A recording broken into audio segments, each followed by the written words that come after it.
penelitiannya yang berjudul Karakteristik Kimia, Fisik, dan Organoleptik nugget ikan bandeng kanos-kanos dengan penambahan tepung daun kelor Moringa olivera. Kepada Melvina, nanti akan ada waktu sekitar 15 menit untuk menyampaikan proposalnya. Silahkan disampaikan dengan suara yang baik agar kami para penguji bisa mendengarkan dengan jelas. Untuk teman-teman yang hadir di ruangan Zoom hari ini, dipersilahkan nanti untuk dapat mengikuti kegiatan dengan tenang. Kalian diperkenankan juga untuk menyiapkan pertanyaan-pertanyaan jika di dalam pemaparan yang disampaikan oleh Melvina ini ada hal-hal yang sesuai dengan rencana penelitian kalian, ingin kalian konfirmasi atau ingin kalian tanyakan. Bukan ditujukan untuk menguji Melvina, tetapi ditujukan untuk memberikan masukan yang bermanfaat untuk Melvina Aristiani. Kepada Melvina Aristiani, waktu dan ruang meeting Zoom dipersilahkan. Baik, terima kasih Pak Dian. Saya izin share screen.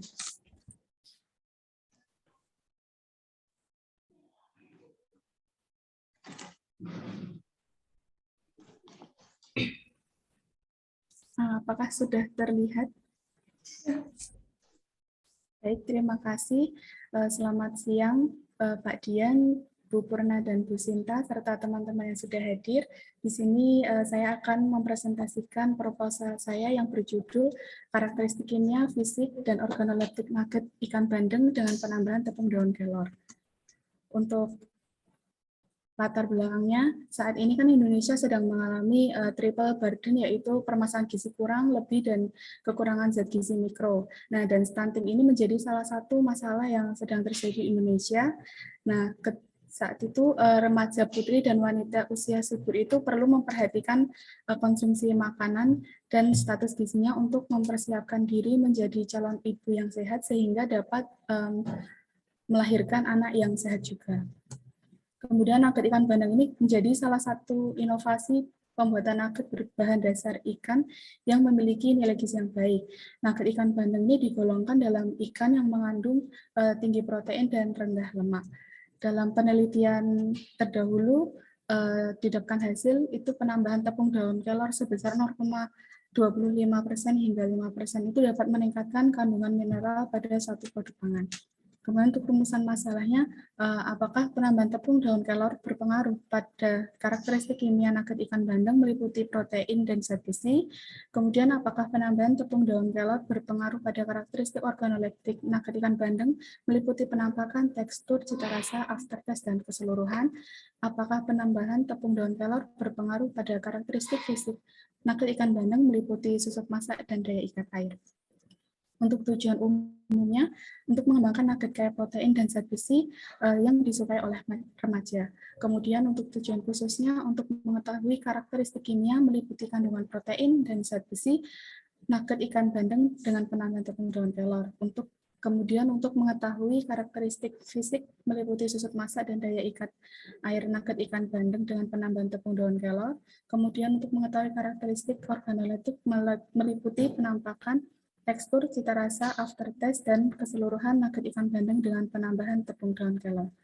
Kemudian untuk manfaat di bidang akademik itu untuk memberikan informasi mengenai nugget tinggi protein dan zat besi sebagai pangan fungsional pencegah stunting sejak usia remaja dengan penambahan tepung daun kelor.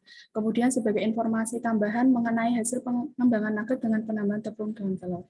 Untuk masyarakat sebagai sumber informasi kepada masyarakat terkait pengembangan nugget ikan, kemudian sebagai sumber informasi dan inovasi baru pemanfaatan daun kelor sebagai makanan sehat, kemudian untuk peneliti untuk meningkatkan pengetahuan dan keterampilan dalam pengolahan makanan. Kemudian stunting ini tadi menjadi masalah di Indonesia sendiri. Kemudian pencegahan stunting itu kan perlu dilakukan salah satunya dengan intervensi gizi yang ditujukan pada anak remaja dan wanita usia subur. Nah, itu untuk menggunakan pangan lokal seperti ikan bandeng dan tepung daun kelor yang akan dibuat menjadi produk pangan yaitu nugget dan akan diujikan ujian kimia, fisik, dan organoleptik. Untuk formulasinya itu ada 0% hingga 10% yang akan diujikan uji kimia untuk kadar protein dan zat besi, untuk sensorisnya penampakan, tekstur, cita rasa, aftertaste, dan keseluruhan. Untuk uji fisiknya ada susut masak dan daya ikat air. Kemudian untuk hipotesisnya ada pengaruh atau tidak ada pengaruh penambahan tepung daun kelor terhadap karakteristik kimia nugget ikan bandeng meliputi protein dan zat besi. Kemudian ada pengaruh atau tidak ada pengaruh penambahan tepung daun kelor terhadap karakteristik organoleptik nugget ikan bandeng meliputi penampakan, tekstur, cita rasa, aftertaste, dan keseluruhan. Kemudian ada pengaruh atau tidak ada pengaruh penambahan tepung daun kelor pada karakteristik fisik nugget ikan bandeng meliputi susut masak dan daya ikat air. Kemudian penelitian ini menggunakan rancangan acak lengkap dengan 5 perlakuan dan 3 kali pengulangan. Untuk P0 itu kontrol, kemudian P1-nya itu penambahan tepung daun kelor 2,5%, P2-nya 5%, P3 7,5%, dan P4-nya 10%. Penelitian ini akan dilaksanakan pada bulan April 2022 di Laboratorium Teknologi Pangan Stikes Pantirapi, Yogyakarta untuk pembuatan nugget ikan bandeng dengan penambahan tepung daun kelor. Kemudian pembuatan tepung daun kelor sendiri dilakukan di rumah yang bertempat di Komplek TNI AU Blok J83 dan pengujian kimia akan bekerja sama dengan Laboratorium Semik Pratama Yogyakarta. Kemudian pengujian fisik daya ikat air bekerja sama dengan Laboratorium Fakultas Teknologi Pangan Universitas Gadjah Mada Yogyakarta dan pengujian fisik susut masak dilakukan di Laboratorium Teknologi Pangan Stikes Pantirapi Yogyakarta. Kemudian pengujian organoleptiknya nanti dilakukan di Laboratorium Gizi Kuliner Stikes Pantirapi Yogyakarta. Kemudian untuk variabel independen di penelitian ini yaitu persentase tepung daun kelor dalam penambahan formula nugget ikan bandeng. Untuk variabel dependennya ada sifat kimia meliputi kadar protein dan zat besi, sifat fisik meliputi susut masak dan daya ikat air, untuk organoleptiknya meliputi penampilan, tekstur, aroma, cita rasa, aftertaste, dan keseluruhan.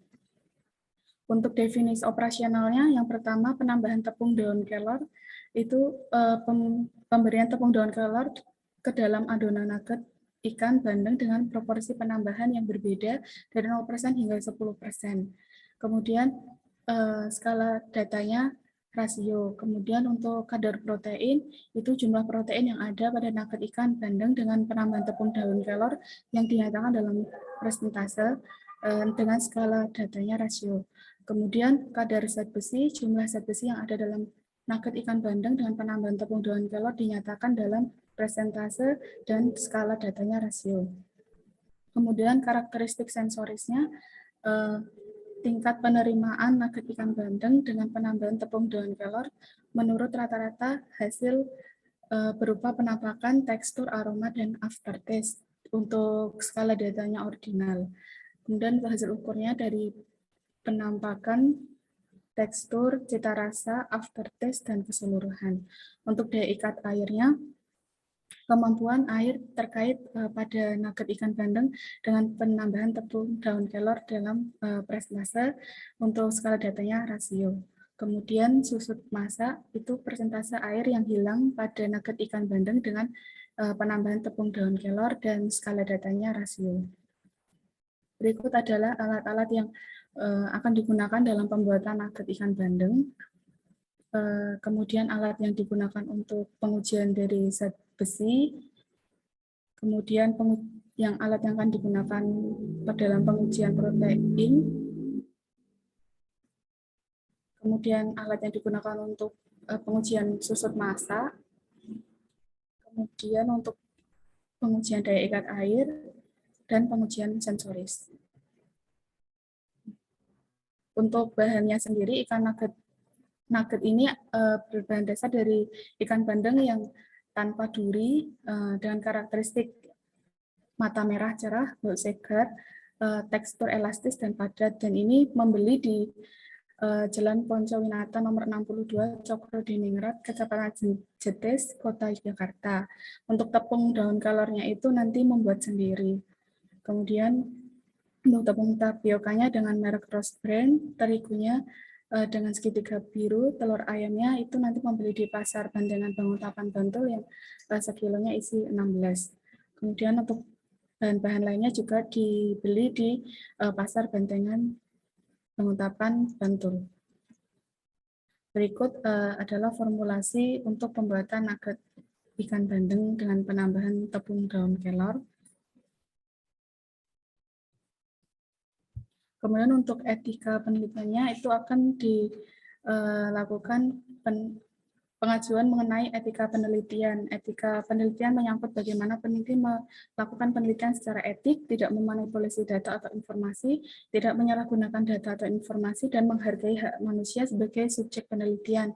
Dan perizinan etika clearance ini akan diajukan ke Komite Etik Penelitian Kesehatan di Universitas Trisakti Yogyakarta.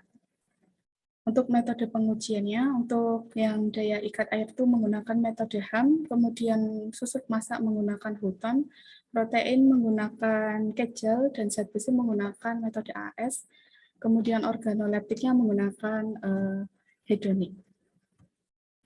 Kemudian penelitian ini, teknik dan instrumennya diperoleh dengan analisis laboratorium pengujian fisik, kimia, dan organoleptiknya, nanti dengan menggunakan formulir uji hedonik, dan pada pengujian organoleptik ini panelis merupakan mahasiswa Sekolah Tinggi Ilmu Kesehatan Panterapi dengan jumlah panelis minimal 30 orang semi terlatih.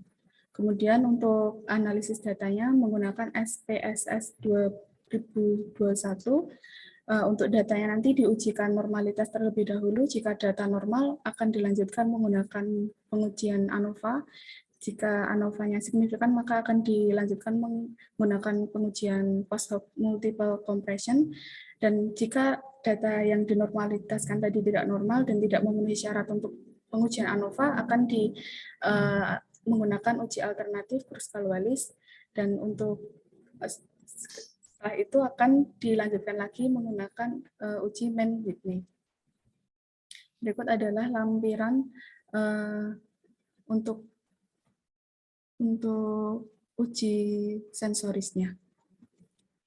Sekian presentasi dari saya. Saya kembalikan ke Pak Dian. Baik, terima kasih Melvina atas presentasinya hari ini. Pemaparannya cukup singkat dan padat. Terima kasih. Waktu berikutnya Melvina akan mendapatkan masukan-masukan dari para penguji. Mohon kesempatannya Ibu Purna dan Ibu Sinta, saya sebagai ketua untuk dapat menyampaikan terlebih dahulu. Baik, terima kasih Melvina. Pertama, saya ucapkan apresiasi yang baik karena Melvina berhasil mengambil kesempatan untuk perdana gitu ya, untuk angkatan 2018 ini di dalam seminar proposal penelitian. Ada beberapa hal yang ingin saya konfirmasi kepada Melvina. Yang pertama adalah terkait ide, terkait eksklusivitas ide. Kemudian yang kedua adalah terkait penulisan-penulisan yang ada di dalam formulir berkas yang sudah dikirimkan Melvina kepada saya beberapa waktu yang lalu. Yang pertama tentang originalitas ide. Nah, Melvina, ini kamu mau berencana meneliti tentang ikan bandeng yang dibuat menjadi nugget, kemudian ditambahkan dengan daun kelor, kemudian diuji bagaimana sifat kimia, fisik, serta organoleptiknya. Seperti itu, G? Ya, Melvina bisa dinyalakan saja. Ya, bisa dinyalakan saja sehingga kita bisa ngobrol. Nah, terkait dengan rencana dan ide-ide tadi, apakah sebelumnya itu Melvina sudah menemukan? Ya, apakah Melvina sudah menemukan bahwa sebelum hari ini itu sudah pernah ada penelitian pengembangan memanfaatkan ikan bandeng misalnya, atau ditambahkan juga dengan daun kelor, atau juga ikan bandeng dibuat menjadi nugget, atau nugget dengan daun kelor. Jadi kombinasi tiga hal itu. Nugget, kelor, dan bandeng. Nah, pernah atau belum Melvina menemukan penelitian serupa sebelumnya? Silakan. Baik Pak Dian, saya akan mencoba menjawab. Untuk sebelumnya itu saya juga pernah menemukan jurnal-jurnal yang terdahulu ya Pak untuk terkait produk pangan yang berbahan dasar ikan bandeng itu, tapi belum ada yang menambahkan ikan bandeng itu dengan kelor gitu. Jadi ada yang ikan bandeng dengan buah naga, kemudian dibikin juga nugget gitu, tapi bukan berbahan dasar dengan daun kelor gitu Pak. Oke, itu tadi ikan bandeng dibikin nugget, tapi tidak dengan daun kelor. Oke, kalau dengan daun kelor kita cancel ya penelitianmu ya. Nah, tadi nugget dari nugget dengan bandeng.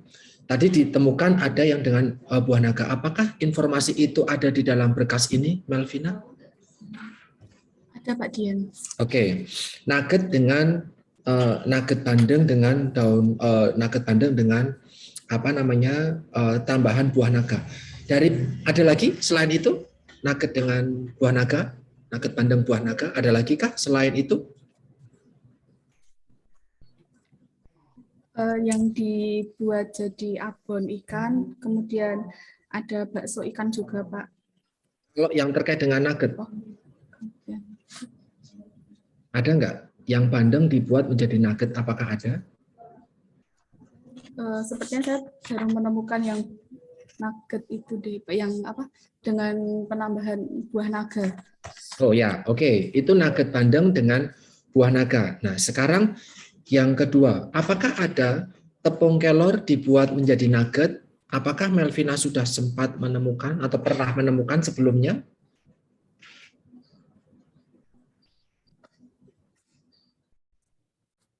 Untuk yang tepung kelor dijadikan nugget itu ada Pak, tapi di daging ayam.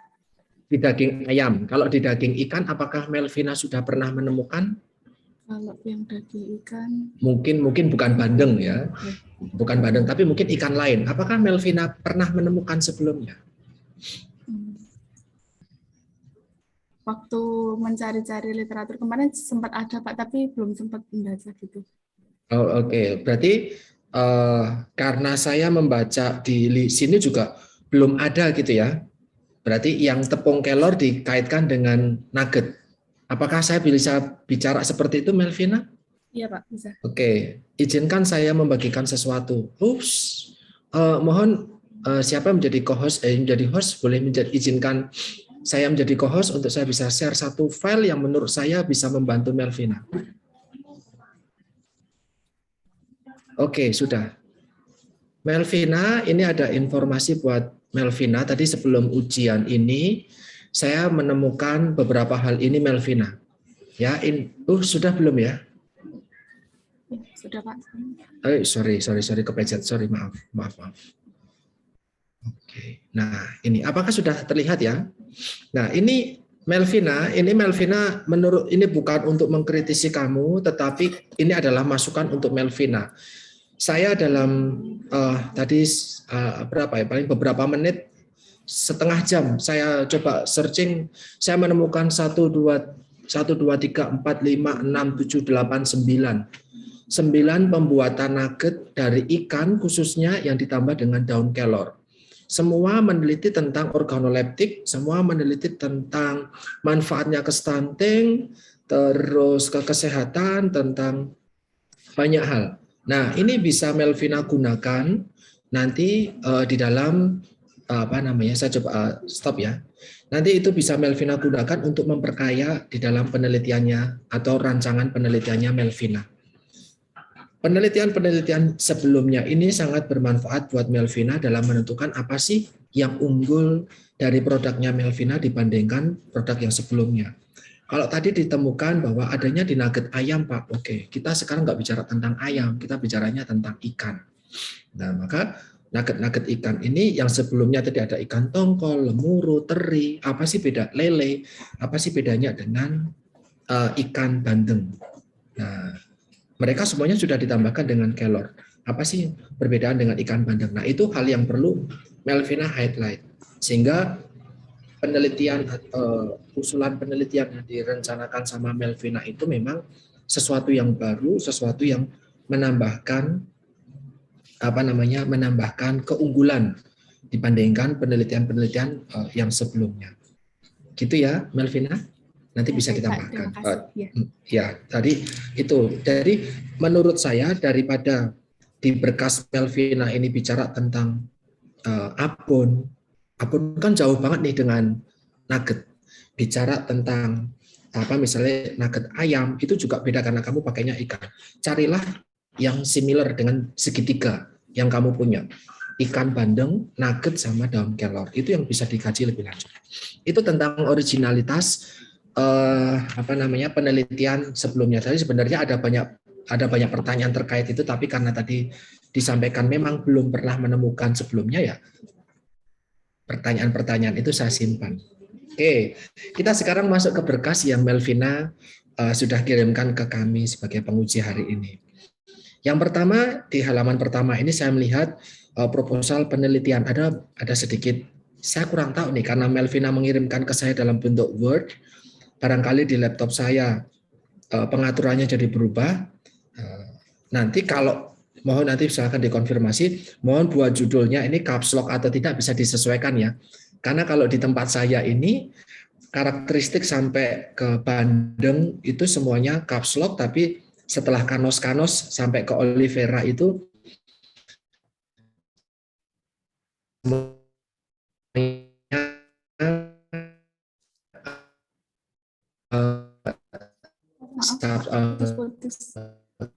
kecil, huruf kecil. Saya kurang tahu kalau di berkasnya seperti Pak Dian, ya, dengan judul ya. Putus-putus, Pak Dian. Oh iya. Barusan ada informasi ini kalau ternyata sinyalnya bermasalah. Oke. Saya ulangi lagi. Kita mulai masuk ke judul ya, Melvina. Iya, Pak. Nah, di judul ini kalau di tempat saya tulisan karakteristik sampai ke Bandeng ini masih caps lock semua. Tapi kata dengan hingga Moringa Oliveira itu dalam huruf yang kecil.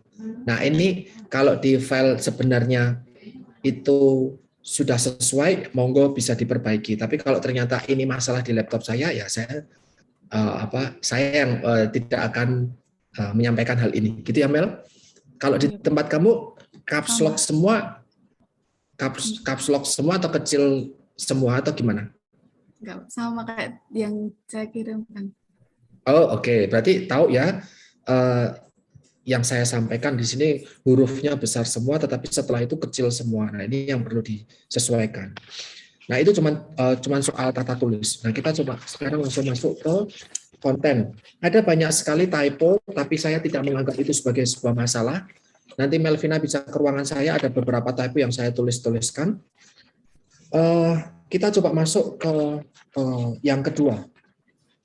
Nah, di halaman kedua ini di paragraf nah, di akhir paragraf ketiga ada tulisan setelah Hamidiyah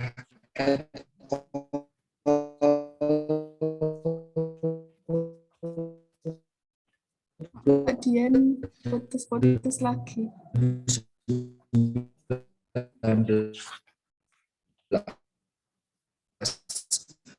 Nugget ikan bandeng menjadi dengan handphone saja ya. Sebentar.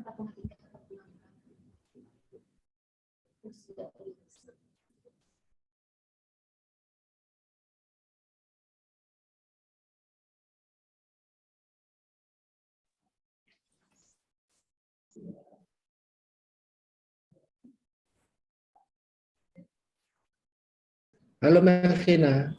Mel, Tempat Pak Dian kok putus-putus nggih, Pak? Halo. Ya. Halo, ya, suara saya sudah masuk Melvina? Sudah, Pak. Oke, saya barusan ganti tethering saja biar lebih stabil. Baik, ke halaman kedua ya Melvina. Di halaman kedua ini di paragraf ketiga, akhir paragraf ketiga. Di akhir paragraf ketiga ini ada tulisan nugget ikan bandeng menjadi salah satu inovasi pembuatan sampai ke nilai gizi yang baik. Kalau saya boleh tanya, Melvina, itu kalimat yang disampaikan oleh siapa, Mel? Itu dari jurnal, Pak. Aduh, maaf. Oke. Dari jurnal, tapi Pak, terlewat ininya, citasinya.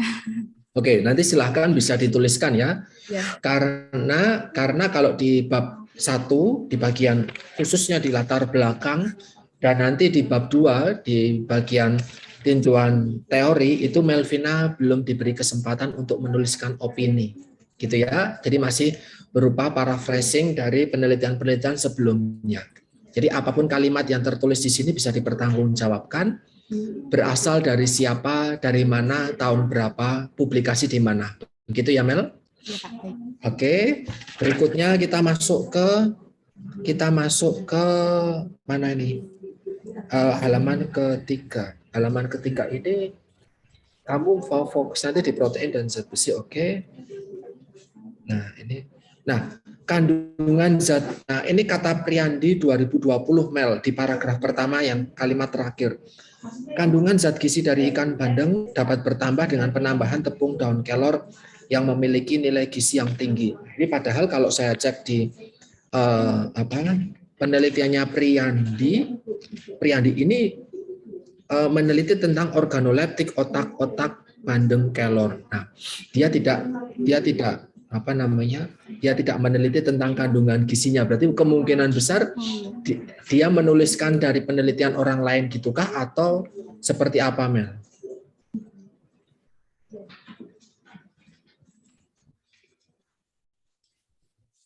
Dia menuliskan hasil penelitian orang lain itu, Pak. Oke. Ini yang perlu saya sampaikan kepada Melvina juga teman-teman sekalian. Kita perlu menyampaikan hasil penelitian orang lain di dalam proposal kita, di dalam karya ilmiah kita itu memang diutamakan, sangat bagus. Tetapi kalau kita menuliskan tentang Priandi 2020, saya membaca judulnya Priandi adalah pengaruh penambahan kelor terhadap hasil organoleptik. Nah, maka hasilnya Priandi yang lakukan adalah setelah ditambahkan daun kelor, otak-otak jadi makin enak, makin hijau warnanya, makin disukai. Itulah organoleptik. Nah, maka yang kamu tuliskan di sini adalah bukan terkait nilai zat gizi. Kalau nanti Melvina menuliskan bahwa Priandi menyampaikan bahwa memiliki nilai gizi yang tinggi, kandungan gizinya bertambah, bisa jadi di dalam publikasi yang kamu citasi di publikasinya Priandi itu sebenarnya penelitian orang lain, tulisan orang lain yang barangkali meneliti tentang ikan bandeng dengan ditambah kelor. Nah, maka kamu perlu menuliskan nama orang lain tersebut, bukan namanya Priandi. Gitu ya, Melvina ya? Iya, Pak. Baik. Oke. Nah, kemudian terkait dengan tujuan serta manfaat dari penelitian. Di sini Melvina berencana untuk mengetahui tentang susut masak sama daya ikat air. Nah, selain itu Melvina juga ingin mengetahui tentang protein besi terus organoleptik. Nah, kalau pentingnya tentang protein dan zat besi, Melvina sudah sampaikan dengan sangat jelas di depan. Melvina juga sudah menyampaikan bahwa organoleptik yang baik itu nanti akan disukai oleh remaja. Oke, Melvina sudah menyampaikan itu. Tetapi yang ingin saya tanyakan ke Melvina, kita mengetahui produk Melvina ini memiliki susut masak sekian dan daya ikat sekian, itu urgensinya untuk apa, Melvina? Bisa dijelaskan, Melvina? Terima kasih, Pak Dian. Saya yang mencoba menjawab untuk yang sifat fisiknya itu, kenapa perlu dilakukan itu untuk mengetahui kualitas dari daging ikan itu sendiri, Pak. Kalau dari susut masaknya itu kan, kalau susut masaknya itu semakin rendah itu maka kualitasnya akan semakin baik, seperti itu, Pak. Ya, kalau susut masak kan berarti bahannya sekian, ketika sudah matang siap dikonsumsi menjadi sekian, gitu kan ya? Ya, Pak. Kalau susut masak itu artinya pengurangannya jadi lebih kecil, berkurangnya lebih kecil maka lebih baik gitu. Iya, Pak. Ya, yang berkurang itu sebenarnya apa, Mel? selama proses pemasakan itu, Mel? Menurut Melvina, apa yang diketahui? Khususnya Eh, di nugget ini, khususnya nugget. kadar jus dalam dagingnya itu, Pak. Kadar jus dalam daging itu nanti kalau dibuat nugget hilang.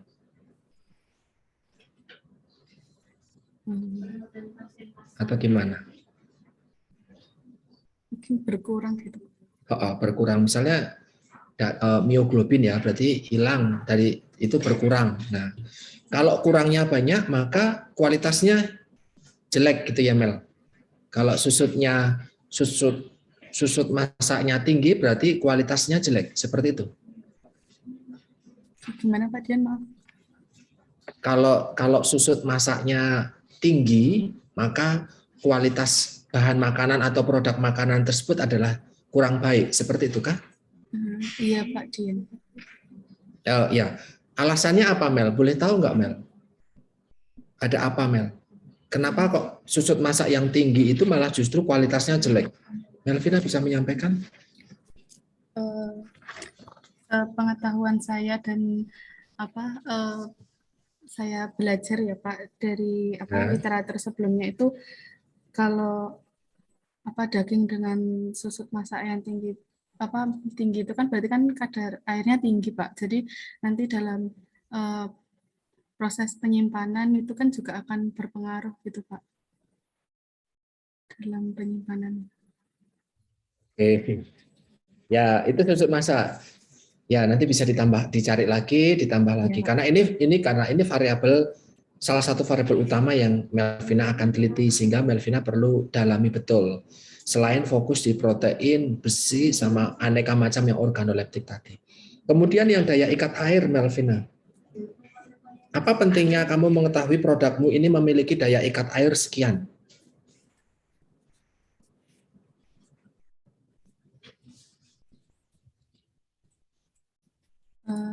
Untuk yang daya ikat air itu, untuk kemampuan daging itu kan untuk mengikat air dalam untuk mengikat air gitu Pak dalam daging. Terus Selama ada pengaruh dari luar gitu.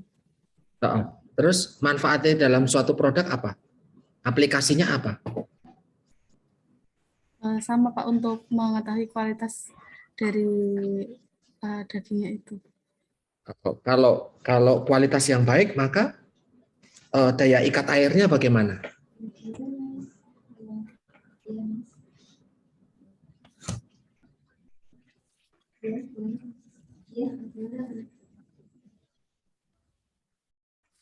Mohon maaf Pak Dian, kalau untuk kalau misalnya daya ikat airnya itu banyak, yang baik bagaimana itu saya belum begitu mendalami gitu Pak. Nanti akan saya cari lagi untuk itu.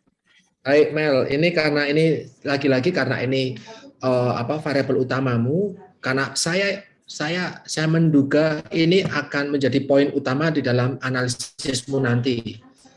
Ketemu angka untuk susut masak, ketemu angka untuk daya ikat air, itu pasti akan dianalisis, kan toh? Nanti nugget saya ini ketika dikasih tepung kelor, susut masaknya sekian, ketika dikasih tepung kelor sekian persen, daya ikat airnya sekian. Itu artinya apa? Nanti itu bisa menjadi bekal Melvina untuk memberikan analisis setelah penelitian ini. Gitu ya, Melvina? Nanti bisa ditambah, bisa dicari lebih lanjut gitu ya. Ya Pak Dian. Oke, Mel, kemudian kita lanjut, itu tugas buat Melvina nanti di pertemuan mendatang, saya akan tanyakan itu lagi. Mel, ini kemudian kita masuk ke bab 2, Melvina. Di bab 2 kamu langsung menyampaikan tentang stunting. Nah, saya langsung kaget ketika Setiawan ini, siapa Setiawan menyampaikan stunting itu minus 2 SD. Ya, sedangkan Setiawan ini meneliti tentang faktor-faktor yang berhubungan dengan stunting. Artinya sebenarnya Setiawan tidak menentukan definisi dari stunting itu.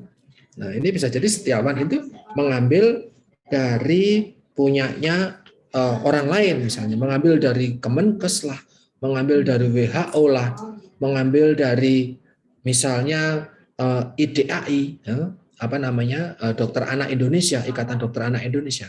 Bukan Setiawan yang berpikir tentang ini. Maka sama seperti tadi tentang siapa ya tadi ya? Ada di depan ada nama Priyandi tadi. Nah, maka definisi stunting ini kamu cari tulis siapa yang ngomong sebenarnya, bukan Setiawan, ya, karena Setiawan menentukan tentang faktor-faktor yang berhubungan dengan stunting.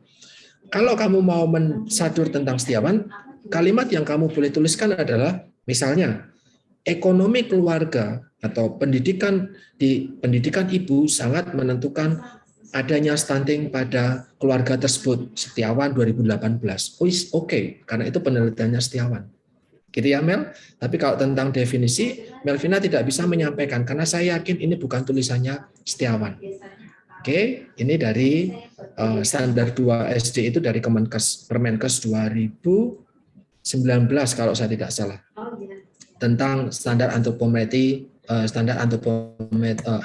untuk anak yang terbaru. Silakan nanti Melvina bisa menyesuaikan. Itu usaha kita untuk menuliskan literatur itu sesuai dengan siapa yang menentukan. Kemudian di sini di paragraf kedua Melvina menuliskan tentang Riskesdas 2018. Kita masih 30,8%. Padahal 2021 itu SSGBI sudah menentukan 24,4% stunting di Indonesia. Artinya 6% lebih rendah dibandingkan apa yang dituliskan sama Melvina di dalam berkas ini. Silakan nanti Melvina menggunakan data yang paling update lagi.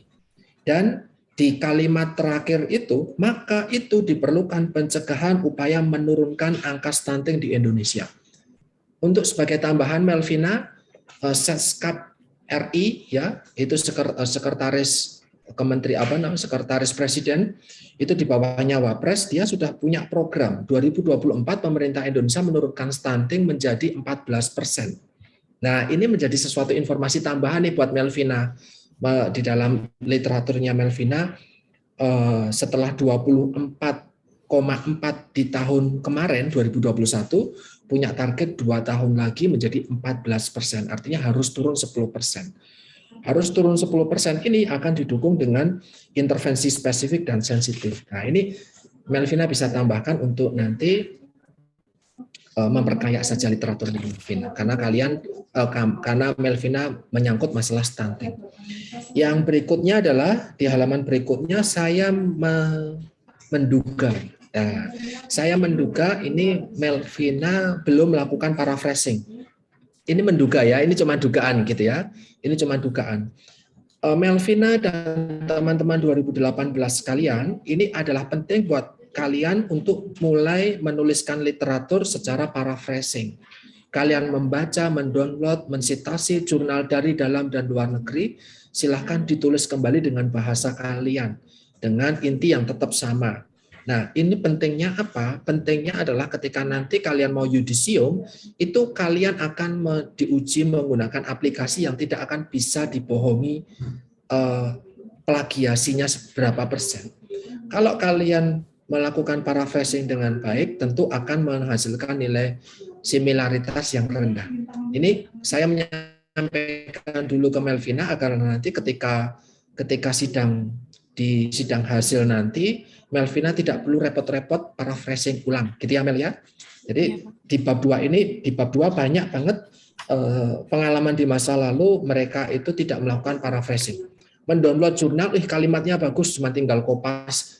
Ya, tapi kan saya sudah menuliskan itu tulisannya si Rusilanti, sudah menuliskan tulisannya Hamidi ya, sudah menuliskan tulisannya Permadi, tapi ternyata 100% kopas dari jurnalnya tersebut. Nah, ini nanti akan dianggap similaritas yang angkanya tinggi. Melvina akan repot nanti kalau sebelum yudisium malah pakai acara revisi-revisi yang lain gitu ya. Jadi bisa dipersiapkan sekarang untuk melakukan paraphrasing.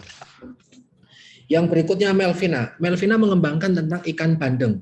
Ikan bandeng dibikin nugget. Sebenarnya apa sih untungnya ikan dibandingkan nugget ayam, Mel? Ada lebih yang apa? Ada manfaat, ada hal yang lebih berkualitas nggak sih? Kenapa yang diambil adalah ikan khususnya bandeng dibandingkan nugget ayam? Menurut Melvina bagaimana? Baik, terima kasih Pak Dian. Saya akan mencoba menjawab kenapa saya memilih ikan bandeng karena untuk meningkatkan konsumsi ikan juga pada khususnya remaja dan masyarakat itu, dan ikan bandeng itu kan memiliki kelebihan dia tinggi protein dan omega 3. Kemudian dibandingkan dengan ayam gitu Pak. Dari ikan-ikan yang lain juga, nah ikan bandeng itu juga lebih tinggi protein dan omega 3-nya seperti itu Pak. Oke. Berdasarkan literatur. Ya, oke, itu kelebihannya ikan bandeng. Melvina, tahu nggak kekurangannya ikan bandeng? Iya Pak, banyak durinya. Selain itu, ada nggak kekurangannya ikan bandeng? Dibandingkan, oke, itu disebutkan nggak di literaturmu di sini? Upaya untuk menurunkan bau lumpur, upaya untuk menghilangkan duri, mengurangi duri, atau apa gitu. Maka dari itu ada bandeng itu, kalau di tempat saya kuliah dulu dibikin presto. Kenapa? Ya karena kalau mau dicabuti dikit-dikit susah. Kalau mau dikonsumsi digoreng biasa, tulangnya masih tetap ada, sehingga di presto ya mau nggak mau ikut termakan. Nah, kalau dibikin nugget, ada sesuatu yang bisa menangani dua kelemahannya ikan bandeng ini nggak sih, Mel?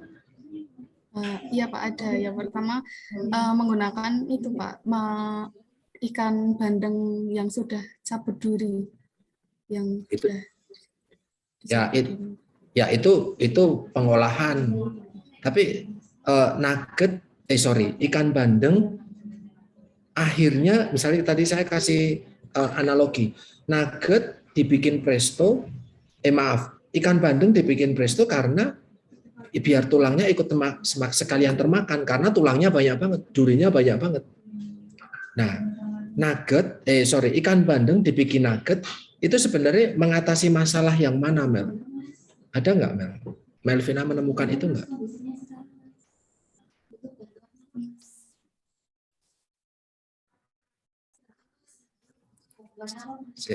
Sambil menunggu. Jadi apapun yang kita lakukan di dalam penelitian kita itu tujuannya adalah mengatasi masalah yang ada. Nah, masalah yang tadi disampaikan sama Mel adalah kok nggak ayam gitu. Ya karena karena ikan masih belum dimanfaatkan dengan baik gitu. Maka diambil ikan. Oke. Ikan bandeng. Nah, ikan bandeng ternyata bisa dimanfaatkan, nugget itu menjadi sebuah solusi dalam tanda kutip. Nah, apakah solusi itu bebas masalah? Tidak, karena ternyata ikan bandeng itu banyak durinya dan bau lumpur. Ada upaya nggak menangani masalah bau lumpur dan banyak duri? Nah, atau apa yang bisa ditawarkan Mel? Oh, ternyata seseorang harus mengonsumsi protein dan zat besi lebih banyak. Oke, bagaimana caranya? Apakah cukup dengan ikan bandeng?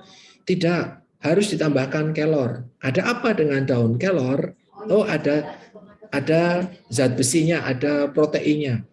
Apakah daun kelor dengan daun kelor dengan ikan bandeng dibikin nugget itu menjadi solusi? Nah, ternyata Melvina di sini menemukan masih ada masalah, kemungkinan masalah. Di bagian kelor saya membaca bahwa kalau dikasih tepung kelor terlalu banyak malah jadi rasanya pahit gitu ya. Nah, itu kan berarti ada masalah lagi. Nah, solusinya bagaimana biar nggak pahit? Itulah penelitian. Ada kekurangan, langsung diberikan solusi. Ada kekurangan, diberikan solusi. Itu kenapa saya tadi tanya ke Melvina di awal adalah, kalau Melvina sudah menemukan penelitian-penelitian sebelumnya tentang nugget ikan, ataupun nugget yang ditambahkan dengan daun kelor, ada masalah nggak di penelitiannya mereka? Oh, ternyata organoleptiknya ditambah daun kelor itu masih pahit. Maka apa penyelesaiannya? Mereka pasti memberikan saran. Silakan penelitian selanjutnya bisa menggunakan kelor yang tidak dijemur, tapi misalnya diangin-anginkan saja, kalau dijemur nanti ini. Itu merupakan masalah, terus dicarikan solusinya, tapi di penelitian selanjutnya. Nah, Melvina datang sebagai pembaharu dari masalah-masalah yang ada di penelitian-penelitian sebelumnya. Menjadi suatu kekurangan jika Melvina ternyata belum mengkaji banyak penelitian-penelitian sebelumnya. Jadi seakan-akan Melvina menjadi satu-satunya orang yang mengambil ide ini, padahal ide tentang nugget bandeng ataupun nugget ikan yang lain yang ditambahkan kelor itu ternyata sudah ada sebelumnya. Gitu. Jadi nanti silahkan di bagian nugget ikan, nah, itu Melvina bisa sampaikan apa sih keunggulan nugget ikan jika dibandingkan dengan nugget ayam, khususnya ikan bandeng. Oh, ikan bandeng cocoknya selain di presto dibikin nugget nih. Tapi apa sih keunggulan dari situ?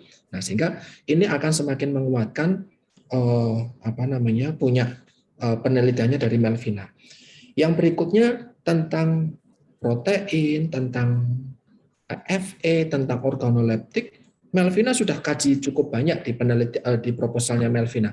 Tapi saya belum menemukan Melvina terkait dengan penelitian-penelitian sebelumnya yang berbicara tentang susut masak dan daya ikat air, terkhususnya ketika bicara tentang daging ikan. Nah, jadi silakan Melvina cari tuh penelitian-penelitian tentang nugget ikan apa aja.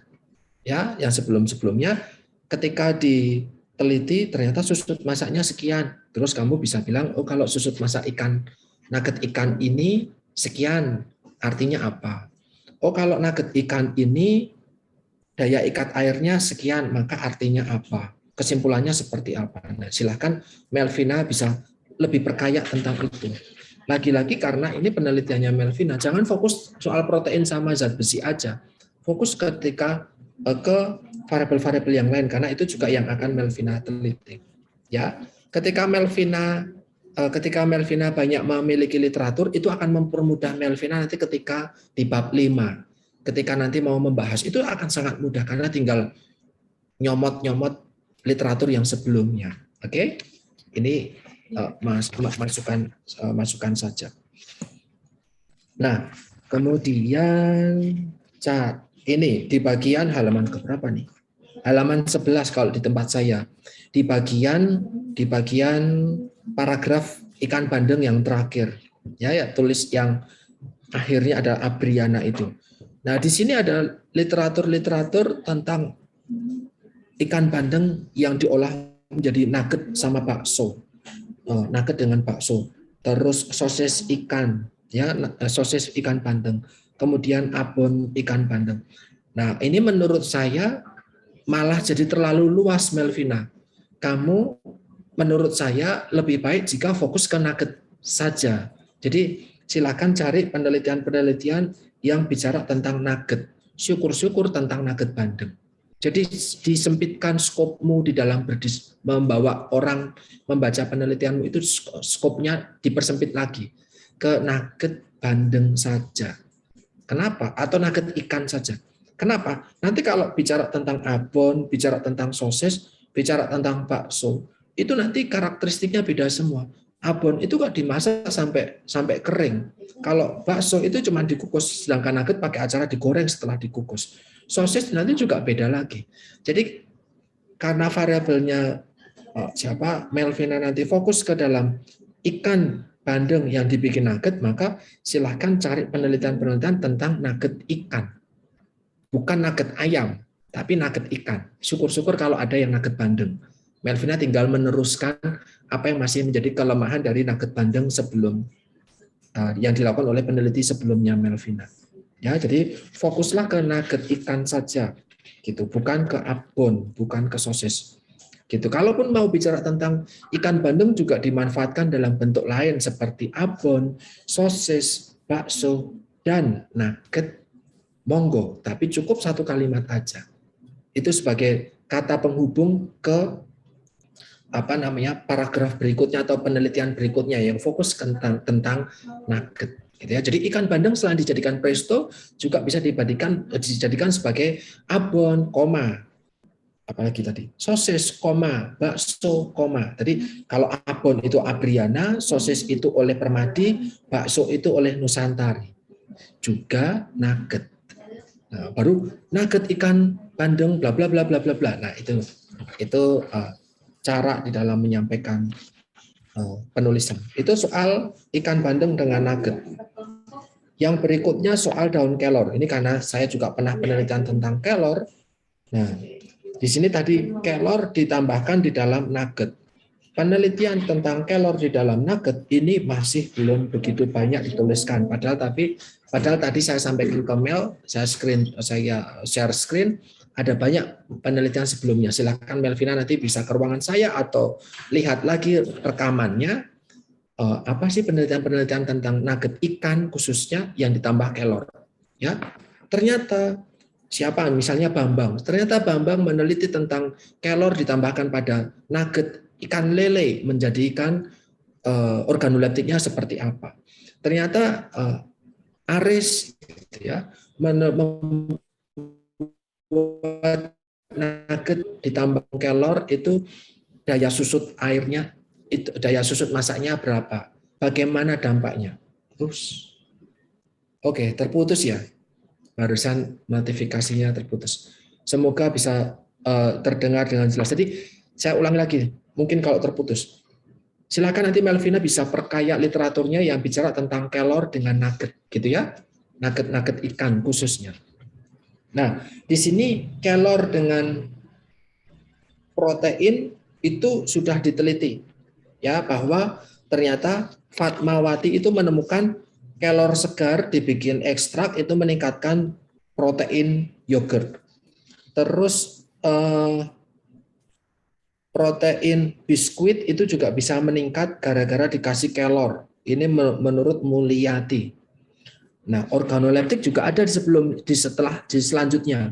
Menurut Salman, kalau dikasih kelor mie tepung daun kelor ini ternyata rasanya pahit. Itu organoleptik sama protein. Tetapi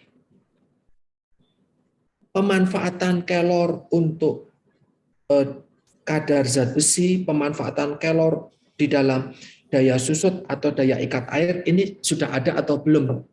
Sebelumnya ini kalau memang sudah ada, silakan Melvina bisa tambahkan di sini gitu ya.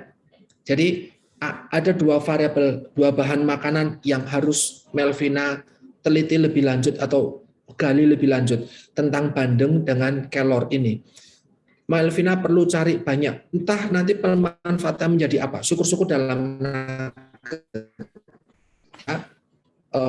nugget bandeng atau nugget kelor itu di dalam proteinnya, di dalam zat besinya, di organoleptiknya, di susut air dan daya ikat, susut masak dan daya ikat airnya. Ya, jadi semua temuannya Melvina, literatur mendukung variabel yang mau Melvina cari. Ketika Melvina tidak didukung oleh literatur itu artinya dalam tanda kutip Melvina cuma ingin tahu, ya. Itu fase pertama penelitian, fase pertama rasa ingin tahu gitu.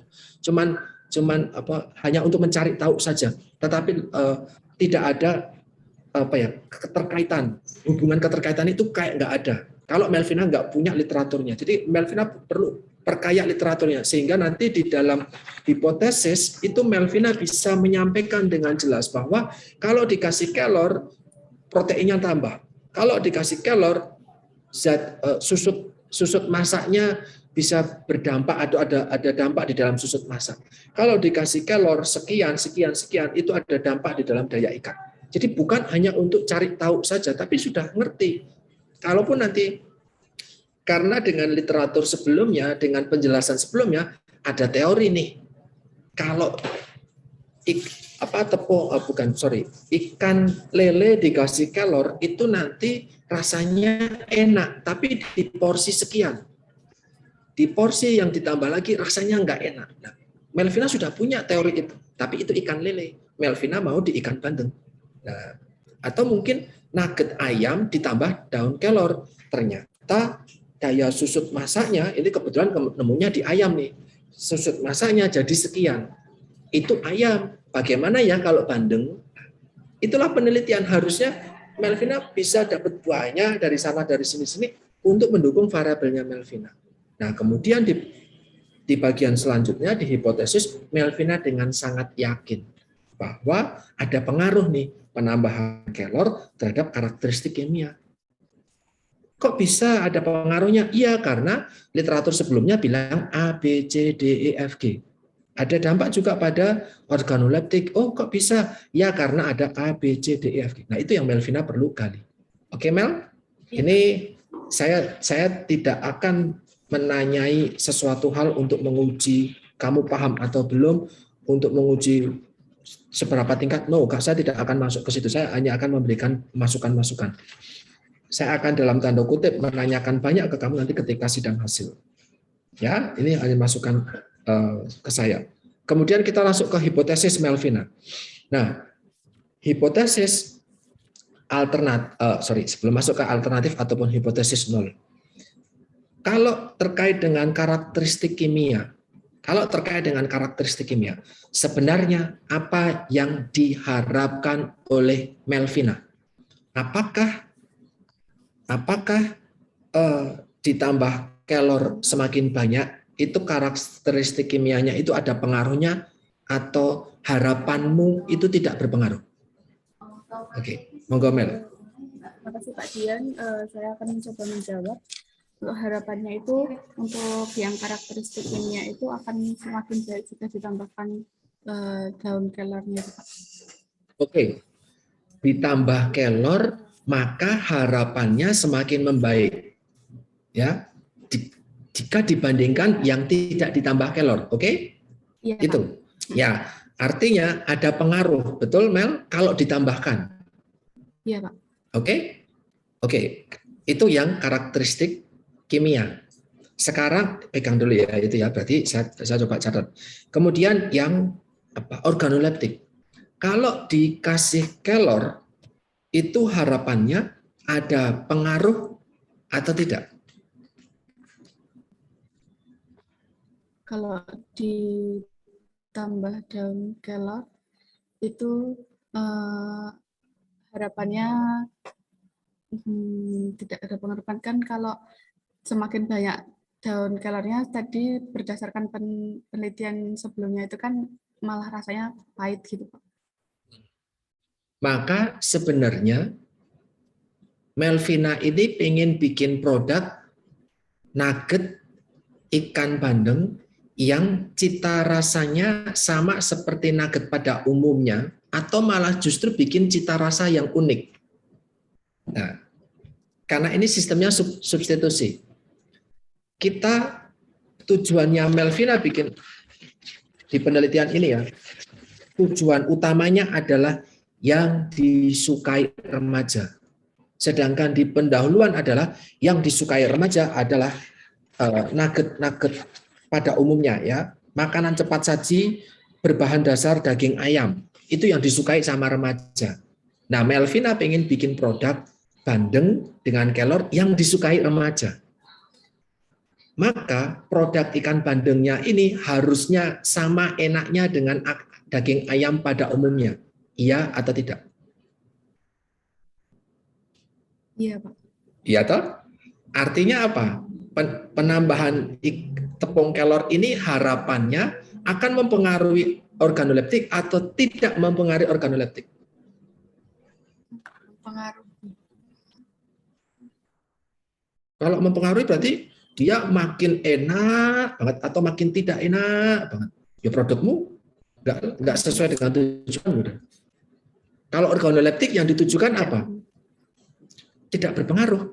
Mau dikasih kelor apapun, rasanya tetap seperti daging ikan nugget pada umumnya. Karena kalau Melvina mengenalkan produk baru, itu kalau rasanya berbeda dengan produk yang disukai sebelumnya, produk yang ada di khalayak umum sebelumnya, orang nggak akan suka. Itu. Jadi kalau di bagian apakah karakteristik kimia, apakah harapannya dengan dikasih kelor, protein dan zat besinya ada pengaruh atau tidak sekarang? Kalau yang karakteristik kimia, balik. Gimana Pak? Kalau tadi kan tentang karakteristik organoleptik, harapannya tidak berubah. Harapannya, ya toh? Harapannya tidak berubah jika ditambahkan kelor. Kalau karakteristik kimia, yaitu protein dan zat besi, dikasih kelor, harapannya berubah atau tidak? Berubah Pak. Nah, maka ada perbedaan toh? Iya. Dikasih kelor, proteinnya meningkat, zat besinya meningkat, tetapi organoleptiknya akan tetap sama. Harapannya seperti itu kan? Iya Pak. Nah, maka peletakan di dalam HO dan HA-nya ini menurut saya kurang begitu tepat. Karena yang diharapkan itu diterima HO apa diterima HA-nya.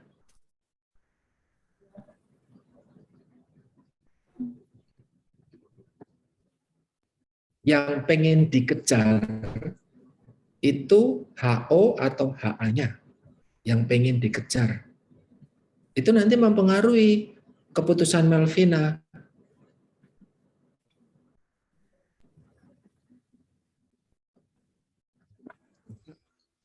Ya. Kalau misalnya HO itu hipotesis 0 itu ketika tidak sesuai yang kita harapkan. Ini mohon maaf nanti mungkin kalau kita ada perbedaan persepsi. Tapi kalau menurut persepsi saya, HO itu sesuatu hal yang tidak kita harapkan, maka kita mengejarnya HA. Maka carinya yang di bawah 0,05, HA diterima. Yang dikejar adalah HA. Maka hipotesis alternatifnya Melvina untuk yang karakteristik kimia ada pengaruh. Yang hipotesis nolnya tidak ada pengaruh. Melvina berusaha mengejar hipotesis alternatifnya.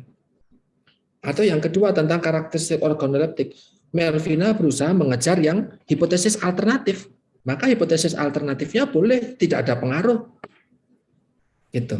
Tapi yang yang karakteristik kimia yang diharapkan kan ada pengaruh. Karena akan semakin bertambah. Gitu. Nah, terus yang ketiga, yang karakteristik fisik yang diharapkan itu mau ada pengaruh atau tidak. Ya, dikasih tepung kelor itu jadi semakin kualitasnya semakin baik atau ya sama aja. Terkait dengan karakteristik fisik tadi ada daya air sama susut masak. Nah, ini nanti Melvina bisa diskusikan lebih lanjut kepada pembimbing. Mohon maaf jika mungkin pertanyaan saya ini ternyata salah atau tidak sesuai atau apa yang saya sampaikan ini tidak tepat gitu ya. Jadi nanti bisa didiskusikan kembali. Oke. Ini saya hanya menyampaikan di pandangan saya. Gitu. Terus berikutnya adalah tentang dengan bab 3 Mel. Ini yang penting terkait dengan pelaksanaannya nanti Melvina. Kalau tadi kan terkait dengan latar belakangmu dan yang lain di dalam kamu menentukan judul ini. Mel, kamu menentukan 2,5%, 5%, 7,5%, dan 10% itu dari siapa dan dari mana atas dasar apa?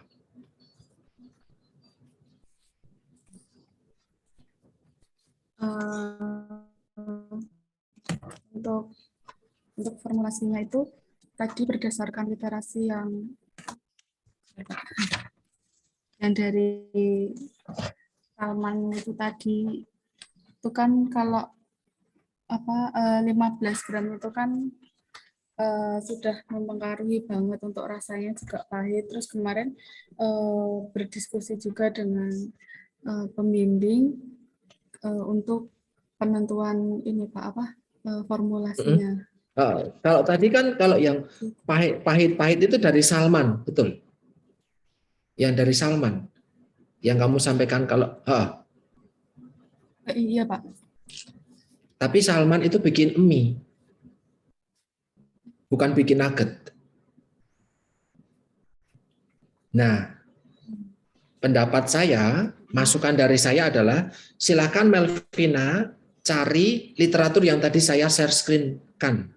Ya, di share screen tadi itu semuanya bicara tentang nugget ikan ABC ditambahkan dengan kelor. Itu diteliti semua organoleptiknya. Melvina cari satu aja, terserah untuk dijadikan salah satu patokan. Ternyata di penelitiannya si A itu ternyata dengan ditambahkan 2% misalnya, saya mengarang ya, 2% kelor ini menjadi yang paling baik, sedangkan yang paling jelek itu kalau di atas 10%. Nah, Melvina bisa pakai literatur itu untuk mengembangkan punyamu ini. Jangan pakai punya mie, karena mie sama nugget itu beda banget. Ya, mie sama nugget beda banget. Mie itu di sini punyanya Salman itu pakai tepung tempe dan tepung terigu. tepung kelor. Nah, sedangkan nuggetnya Melvina itu pakai daging ikan bandeng. Tentu karakteristiknya akan berbeda. Ada rasa gurihnya berbeda dan yang lain. Maka saran saya adalah cari yang sama-sama ikan. Tapi mungkin ikan tongkol, teri, salmon, apa yang tadi sudah saya share screen-kan itu ada banyak literatur. Gitu ya Mel ya. Nanti ini mumpung masih penelitian, masih mau proposal itu bisa Mel sesuaikan gitu untuk menentukan berapa persennya. Oke, daripada sia-sia menentukan 10% itu ternyata malah pahit banget gitu ya. 10% dari adonan. Terus yang berikutnya Mel, ini tentang definisi operasional Melvina, tentang tabel definisi operasional itu kalau di pendapat saya yang bisa Mel tuliskan di dalam definisi operasional selain protein, zat besi, sensoris, daya ikat dan susuk masak adalah dua. Yang pertama adalah nugget bandeng, yang kedua adalah tepung kelor. Jadi nugget bandeng definisi operasionalnya apa? Nugget dari ikan bandeng kanos-kanos yang diproduksi oleh Melvina ya dengan proporsi sekian. Kemudian tepung kelor. Tepung kelor adalah daun kelor yang dikeringkan dengan cara dijemur selama 2 hari misalnya. Terus kemudian ditambahkan di dalam bentuk bubuk, ditambahkan dalam formula nugget bandeng dengan formula 1, 0%, 2, 2,5%, 5%, 7,5%, dan 10%. Itu variabel. Jadi variabel adalah bendanya, bukan aktivitasnya. Aktivitasnya itu tadi penambahan tepung daun kelor. Itu menurut saya kurang tepat. Jadi ini cuma sekedar menambahkan saja. Kalau DO, kalau menurut saya DO-nya adalah nugget bandeng 1, yang kedua adalah tepung kelor.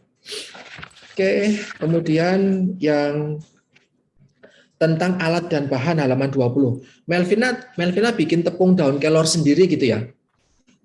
Iya, Pak. Nah, itu perlu dituliskan. Kamu dapat daun kelor dari mana? Oke, menanam sendiri atau beli dari mana? Kenapa? Karena ini saya bisa bilang ini karena saya pernah meneliti tentang kelor. Ternyata kelor yang ditanam di tempat Gunung Kidul misalnya dengan yang ada di Sleman, yang ada di Wonosobo, dengan di Purworejo, dengan di Klaten, itu karakteristiknya nanti berbeda-beda Mel. Ya, ada yang kelornya nanti kecil-kecil banget, ada yang kelornya bisa gede sekuku jari, kuku jempol gitu. Ada yang gede-gede, bisa gede-gede. Nanti itu akan mempengaruhi ketika dikeringkan. Kalau yang bentuknya kecil-kecil ketika dikeringkan, nanti warna kelornya coklat. Kalau warna kelornya coklat itu aftertaste-nya pahit, gak enak banget. Kalau warnanya hijau itu bisa tetap lebih seger, tapi ada aromanya. Nah itu jadi ada kelemahan-kelebihannya masing-masing. Nah Melvina ini perlu tuliskan. Pentingnya apa? Menuliskan dengan jelas. Pentingnya jika nanti suatu saat ada orang yang mau menduplikasi penelitianmu untuk penelitian selanjutnya, misalnya diteliti kandungan apanya misal gitu, mereka bisa menyesuaikan dengan karakteristik yang kamu buat sendiri. Oke, Mel? Nanti bisa dituliskan juga terkait dengan alur penelitian. Jadi kamu bisa membuat alur penelitiannya setelah ini ngapain, setelah ini ngapain. Kenapa? Karena penelitianmu banyak variabelnya. Ini nggak cuma 1 tapi 5. Banyak banget itu soalnya. 5 di organoleptik, tambah 2, tambah 2, 9 variabel. Nah, ini ada 3 langkah utama penelitian dengan berbagai langkah pendahuluannya. Bikin tepungnya, bikin nuggetnya, diuji. Nah, itu silakan dibuat diagram, gambar alur. Mirip seperti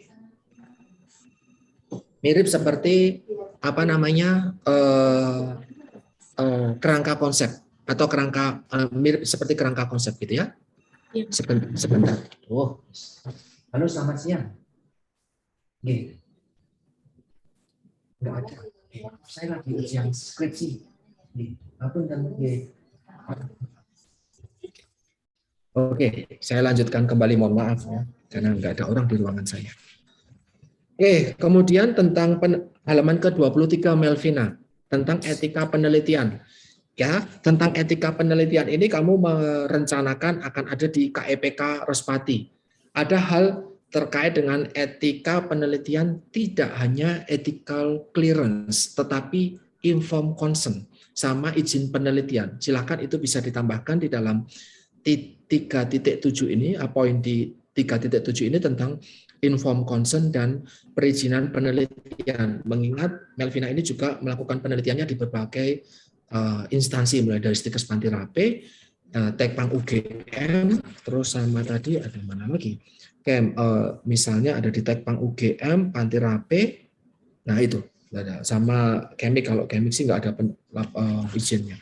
Tapi kalau di Panti Rape akan ada perizinannya, jadi silakan Melvina bisa tuliskan itu tentang perizinan serta informed consent. Kemudian Mel tentang halaman 26, Melvina, metode uji organoleptik. Mel, ini kamu menggunakan anak remaja usia 13 sampai 18 tahun. Dilakukan di Stikes Panti Rape. Ini siapa yang mau kamu ambil, Mel? Apa itu jadinya itu yang usia remaja dari usia 13 sampai 24 tahun, Pak. Terus untuk mahasiswanya itu mahasiswa di Stikes Panti Rape, Pak. Mahasiswa gizi. Iya, dari 13 tahunnya siapa?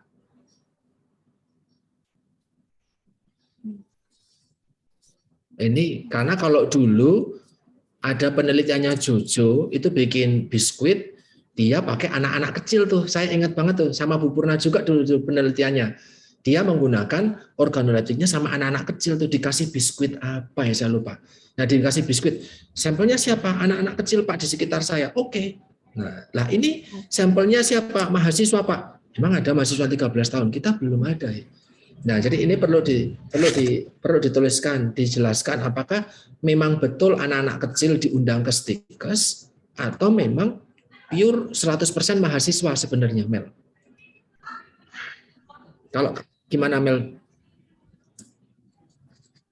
Kalau ini sih dari mahasiswa dari Stikes. Oke. Gitu. Mahasiswa aja rencananya ya. Berarti nanti bisa diperbaiki ya. Iya, Pak, tentang usia. Nah, ada nggak karakteristik mahasiswa tertentu yang akan dijadikan panelis? Karakteristiknya untuk yang perempuan, Pak, perempuan. Perempuan, terus ada lagi? Ada nggak? Mau ada lagi nggak? Perempuan saja. Ya. Kenapa nggak laki-laki? Nanti Pram nggak nyoba. Nah, di sini ada Pram nih. Pram nggak nyoba. Teman-teman 2021 yang cowok-cowok nggak nyoba. Kenapa nggak laki-laki juga Pram lagi? Mel, ada alasan nggak? Karena tujuan utamanya tadi kan untuk pencegahan stunting ya, Pak, dari usia remaja itu tadi, Pak. Ya, oke. Ya, oke. Terima kasih. Alasannya kena ya, pas. Menggunakan semi terlatih 30 orang. Semi terlatih itu apa, Mel? Apa yang kamu bisa klaim bahwa mahasiswa ini semi terlatih, ini belas nggak terlatih? Dari literatur yang saya baca itu panelis semi terlatih itu yang sudah mendapatkan pelatihan mengenai cara melakukan bagaimana uji sensoris itu, begitu, Pak. Jadi kayak lebih paham gitu kan. Kalau di mahasiswa gizi kan di mata kuliah kan juga ada, begitu, Pak. Jadi kamu bisa pastikan seseorang itu harus mendapatkan pelatihan itu dulu, baru bisa menjadi panelismu. Atau PA. Ya, Pak, yang sudah mendapatkan informasi terkait pengujian sensoris seperti itu. Yang memberikan siapa? Di kampus, Pak. Dan ada mata kuliahnya. Oh gitu. Oh ya, mungkin bukan mata kuliah saya ya, jadi saya nggak ngerti. Nah, karena maka yang ingin saya sampaikan selanjutnya adalah kalau Melvina menuliskan semi terlatih itu memang harus ada pelatihannya tersendiri, Mel. Kalau memang mahasiswa biasa, apalagi maaf ya teman-teman 2021, mereka belas nggak terlatih karena belum pernah, nggak ngerti juga. Maka bagaimana biar mereka bisa berpartisipasi? Melvina bisa menyampaikan persamaan persepsi dulu. Melvina sebagai peneliti bisa memberikan informasi tentang uji hedonik, apa tujuannya, bagaimana prosedurnya, bagaimana syaratnya, cara-caranya, bagaimana. Nanti setelah itu Melvina bisa sampaikan bahwa 30, 40 atau berapapun orang yang mengikuti kegiatan hari itu, mereka sudah dalam tanda kutip semi terlatih. Oke, Mel? Ya Pak, baik. Oke, terus berikutnya tentang analisis data, Mel. Yang bisa di SPSS-kan itu adalah uji hedoniknya, Mel. Tapi protein, zat besi, susut masak, dan daya ikat air itu nggak bisa. Dia deskriptif analitis nanti jadinya. Oh, kalau ditambah 2% itu susut airnya sekian. Ditambah ini sekian. Karena kalau organoleptik nanti 30 lebih tuh, itu bisa.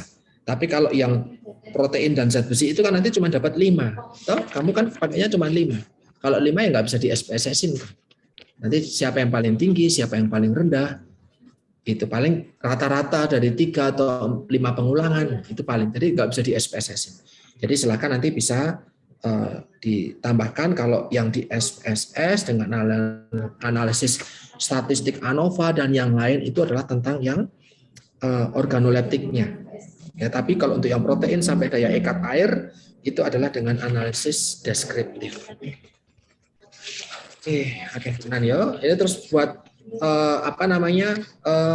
daftar pustaka ada beberapa yang salah karena kalau menggunakan sistemnya apa di Panti Rapih ini semuanya berdasarkan huruf ya. Di halaman 28 ini saya masih menemukan standar nasional di urutan kesekian di antara A dan B. Saya masih menemukan itu ya, yang lain saya yang S. Ini halaman 33 setelah WWW ada Setiawan. Iya ya, apa saya salah tulis? Enggak tuh, betul tuh. Nah, ini ada Widyaningrum di antara P dan S. Dan ini masih enggak sesuai nih. Suprayitno, kemudian Yasmi, kemudian Sani, kemudian Winarno, Zulfianto. Jadi masih belum sesuai dengan urutan abesian kalau di tempat saya. Ya, nanti bisa itu hanya masalah penulisan saja, nanti bisa disesuaikan. Yang kemudian terakhir nih, semoga yang terakhir. Yang lampiran tentang inform consent, Melvina. Lampiran inform consent ini yang ditandatangani dan diisi nama itu adalah halaman kedua seharusnya. Ada halaman pertama. Apa itu halaman pertama? Halaman pertama berisi tentang lembar penjelasan penelitian. Itu wajib Melvina punya. Nanti ketika Melvina atau teman-teman yang lain di sini mau mengajukan di komisi etik, itu pasti diminta tentang apa isi inform consent-nya. Ya, jadi Melvina bisa menuliskan satu lembar lagi sebagai halaman pertamanya. Namanya lembar penjelasan inform consent. Apa aja isinya? Isinya adalah harus ada tulisan ethical clearance-mu nomor berapa, dapat dari KEPK berapa. Dari KEPK mana, sorry. Nah, karena nanti inform consent-nya ini diterbitkan setelah ada EC, maka kamu bisa tuliskan bahwa penelitian ini telah persetujuan etik dari KEPK Respati misalnya dengan nomor XXXXS. Ya, kamu tuliskan dulu. Kenapa? Ya karena nggak ngerti nomornya apa. Ya, tetapi itu perlu dituliskan. Yang kedua adalah selain tuliskan tentang nama, judul penelitianmu, tujuannya apa, tuliskan tentang bahan-bahan yang dipakai. Apa kaitannya? Nanti jika ada alergi dan intoleransi dengan bahan-bahan tersebut, kamu bisa antisipasi. Jika saya alergi dengan bikarbonat, kamu menggunakan bikarbonat, saya nggak akan ikut penelitianmu. Daripada saya ikut kemudian saya sesak nafas, kamu bisa apa? Ya, ini pernah ditanyakan ketika saya ikut sidang etik waktu itu di KEPK Respati. Ya, jadi perlu dituliskan tentang bahan-bahan yang dipakai. Bisa jadi nanti akan ada reaksi risiko alergi. Jadi Melvina bisa memperingatkan panelis sebelum mereka menuliskan mengikuti kegiatan ini. Nah, baru setelah ada lembar penjelasan, kamu bisa memberikan surat pernyataan. Mereka, oke, saya siap menanggung risiko, saya siap mengikuti ini tanpa paksaan dan yang lain. Itu Melvina. Mohon maaf, ya, Pak. Saya memberikan masukan cukup banyak. Semoga itu bisa memberikan input yang baik untuk Melvina. Terima kasih.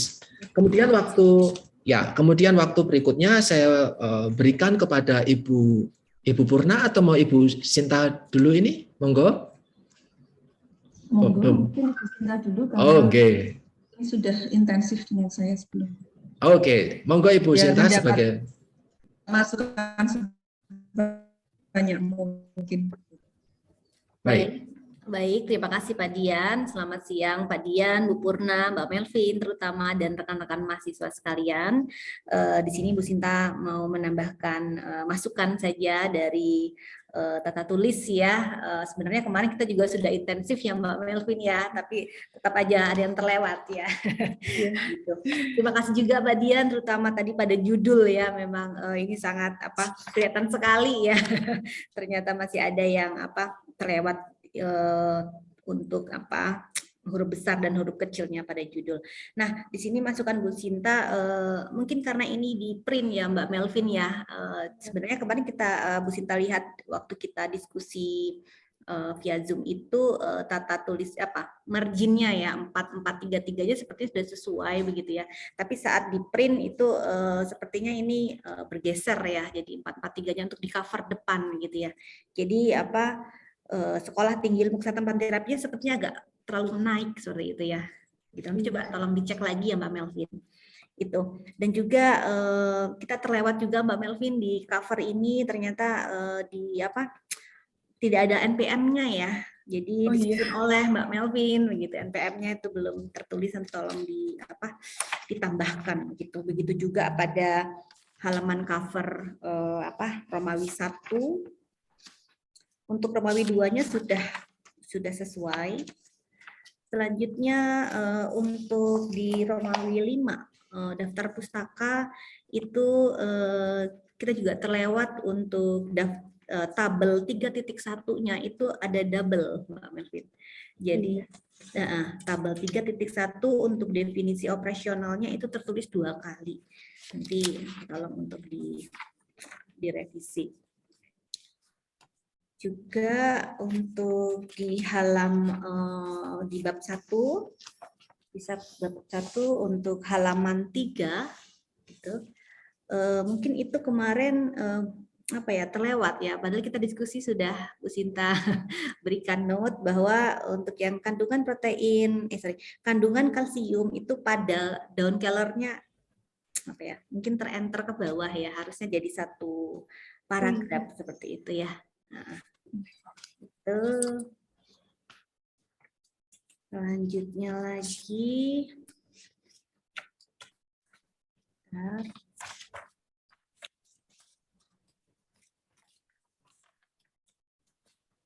untuk di halaman 20 terkait alat dan bahan, mungkin untuk bahan itu tadi Mbak Melvin menjelaskan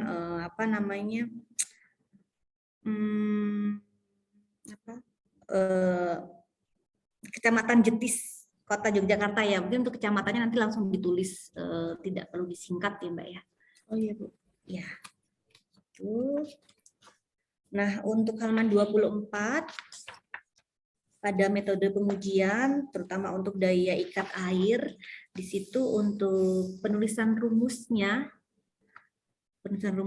untuk kandungan air dapat itu dengan rumus MgH2O. Mungkin nanti penulisannya bisa diperbaikin Mbak untuk H2O-nya dan juga area basahnya cm kuadratnya mungkin nanti bisa juga diperbaikin.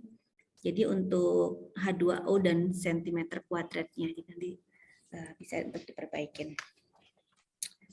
Itu dan juga masih ada typo di halaman 26, mungkin Mbak Melvin bisa dibuka di 26. Untuk analisis data itu penambahan tepung daunnya itu kurang N1, nanti tinggal ditambahkan.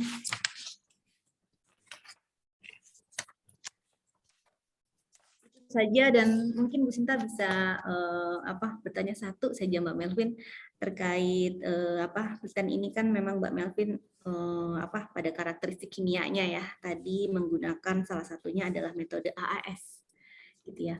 Mungkin Bu Sinta bisa diberikan penjabaran lagi ya, apa sih metode AAS itu Mbak?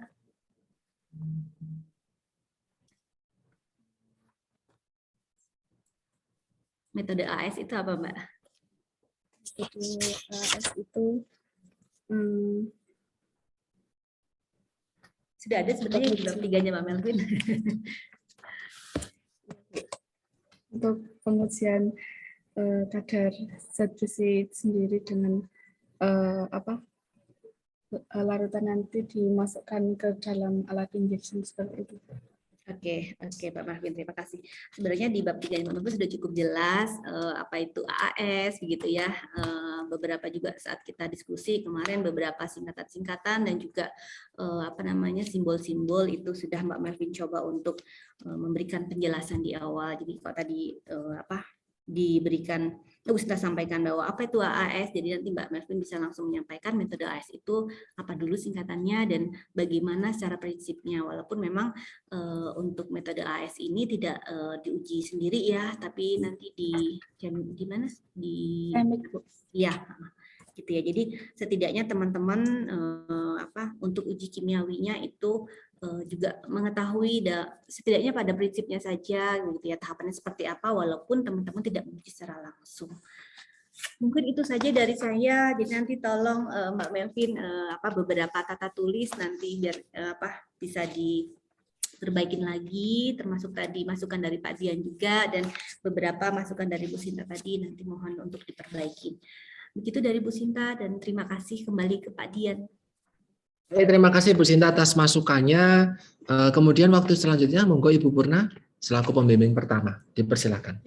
Baik, terima kasih Pak Dian yang tadi sudah memberikan banyak sekali masukan.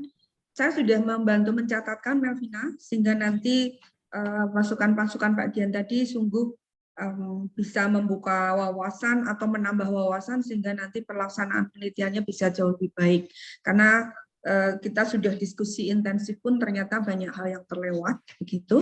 Lalu yang kedua ada beberapa konsep yang Melvina perlu lebih dalami, yaitu tadi kaitannya dengan pengujian fisik yang mungkin perlu lebih mendalami ya, mengapa itu harus dilakukan, susut massa, daya ikat air, kaitannya dengan kualitas nugget itu apa, tadi mungkin belum terjawab dengan memuaskan gitu. Karena begini, kalau penelitian itu memang kita harus efisien, artinya ketika parameter itu nggak perlu ya nggak usah diuji, begitu. Tetapi ketika kita harus menguji parameter tertentu untuk bisa mengukur satu variabel, ya kita harus tahu betul bahwa itu memang penting, itu memang data itu harus ada sehingga kita bisa menganalisis kaitan antara satu variabel dengan variabel yang lain, parameternya apa? Nah, parameternya tadi kan ada susut masak, ada daya ikat air, itu untuk apa toh? Nah, itu yang harus dipahami dulu. Karena sekali lagi kalau nggak perlu ya nggak usah diuji, boros-borosin uang, tenaga, waktu gitu. Maka ketika itu dilakukan, kita harus yakin betul bahwa itu memang variabel parameter dari variabel yang sangat penting. Kemudian yang kedua, jadi meningkatkan pemahaman itu ya Mel. Nah, ya, tadi Pak Dian sudah menyediakan banyak sumber, terutama keterkaitannya antara nugget ikan atau nugget bandeng dengan tepung kelor. Ya. Kemudian mengenai hipotesis, ya coba nanti Melvina pelajari lagi di metode penelitian apa makna dari H0 dan HA. H0 atau H kosong. Kosong itu artinya tidak ada gitu ya. Jadi biasanya itu diungkapkan dengan tidak ada pengaruh, tidak ada hubungan, tidak ada kaitan atau apa gitu. Nah, itu biasanya menjadi ciri itu H0, H kosong ya memang tidak ada begitu. Nah, dari yang H0 itu lalu ada alternatif, oh ada hubungan, oh ada pengaruh. Nah, sekarang coba lihat di definisi yang Melvina tuliskan di hipotesis. Bagaimana merumuskan hipotesisnya? Halaman 16.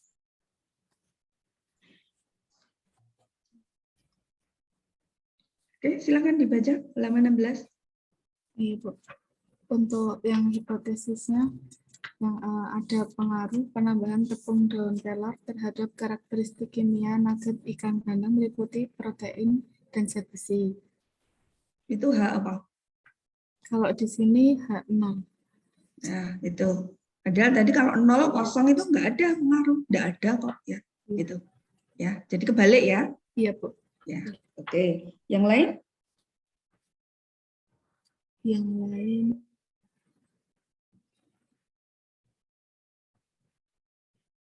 Sama Bu, masih Sama ya, balik berarti ya. sudah dipahami ada penulisan hak nol dan hak alternatif yang terbalik.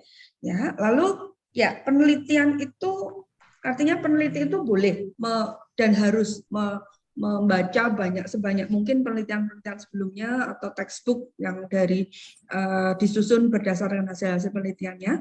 Tetapi ketika melakukan penelitiannya sendiri dia harus netral. Dia harus netral. Dia nggak boleh mengarah-arahkan penelitian supaya nanti ada pengaruh, supaya nanti apa begitu, lalu menjadi tidak objektif, gitu ya.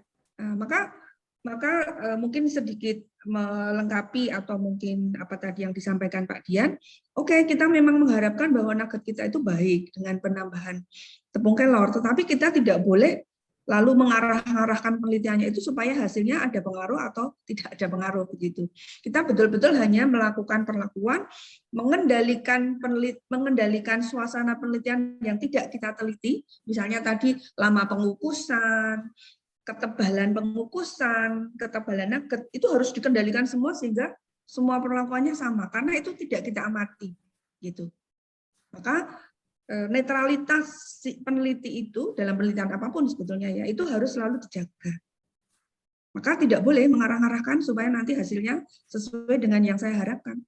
Emang saya ingin supaya nanti ada pengaruh, tetapi kalau nanti tidak ada pengaruh itu bukan penelitian kamu itu gagal, bukan. Tidak ada penelitian yang gagal. Ya, itu karena kita harus bersikap netral bahwa kita akan mencari suatu informasi bagaimana pengaruh penambahan kelor itu pada nugget. Itu ya, tapi tidak boleh nanti penelitiannya tak buat supaya berpengaruh, nggak boleh gitu. Karena kalau konsepnya seperti itu berarti akan ada penelitian yang gagal kalau ternyata tidak ada pengaruh gitu. Tapi sekali lagi tidak ada penelitian yang gagal apapun hasilnya, gitu ya. Sehingga nanti netral, kita netralkan. Saya hanya akan membuat nugget dengan perlakuan ini. Hasilnya seperti apa ya biar nanti itu saya analisis, saya buktikan gitu ya. Yang penting tadi sudah paham bahwa kamu harus membuktikan hipotesisnya itu. Mana nanti yang bisa diterima, apakah H0, apakah H alternatif. Gitu nggih? Paham? Paham. Oke, lalu tadi di bab 2 ternyata juga masih banyak yang miss, masih banyak yang lewat, banyak pustaka yang Pak Dian mencari dalam waktu 30 menit sudah ketemu 6. Melvina berdiskusi kita sudah 4 bulan hanya nemu bandeng nugget lemuru gitu. Ya, ternyata keterampilan menelusur pustaka ini perlu diolah. Ya, Pak Dian sudah banyak melakukan penelitian sehingga ketika harus menelusur itu bisa cepat. Ya, kita belajar ya, Melvina harus belajar bagaimana mencari informasi-informasi terbaru itu dengan cepat dari sumber yang terpercaya. Ya, tadi yang ditawarkan Pak Dian alternatifnya nanti bisa dimanfaatkan. Mungkin kalau masih ada kesempatan juga bisa secara pribadi melanjutkan pencariannya supaya Melvina mendapatkan informasi lebih banyak. Karena tidak akan ada penelitian yang sama sekali mulai dari nol itu enggak ada. Kita pasti hanya melanjutkan, memodifikasi, meneliti yang belum diteliti oleh peneliti-peneliti lain, maka itu gunanya kita mencari referensi-referensi penelitian-penelitian sejenis gitu. Ya. Kemudian oke. Nah, ya untuk panelis tadi terima kasih Pak Dian ada cermat di situ.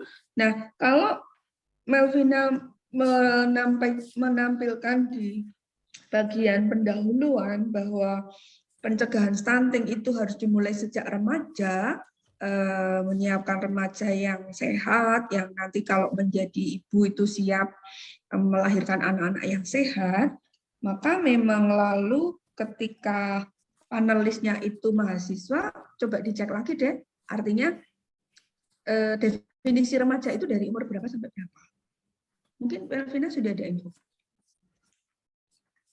Menurut WHO. Menurut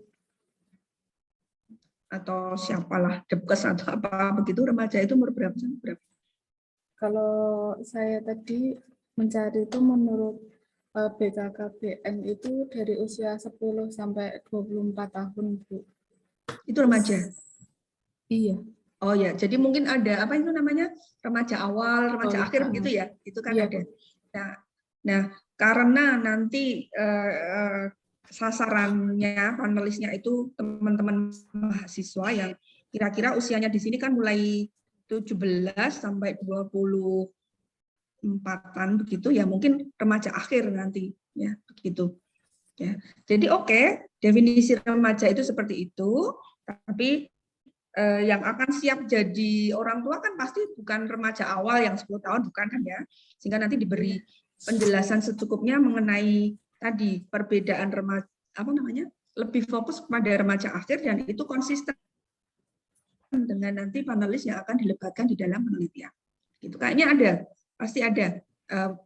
Meskipun rentang usia remaja itu cukup besar, tetapi ada apa namanya early adolescent begitu atau early apa begitu ada saya kira gitu ya. Lalu baik tadi untuk inform consent dan perizinan penelitian juga dimasukkan di dalam bab 3. Lalu definisi operasional nugget bandeng tepung kelor itu perlu didefinisikan dulu. Lalu panelis semi terlatih ini coba nanti juga ada istilah semi train panelis begitu. Tidak hanya pernah mendapatkan informasi bagaimana uji sensoris dilakukan, tetapi juga kenal produknya.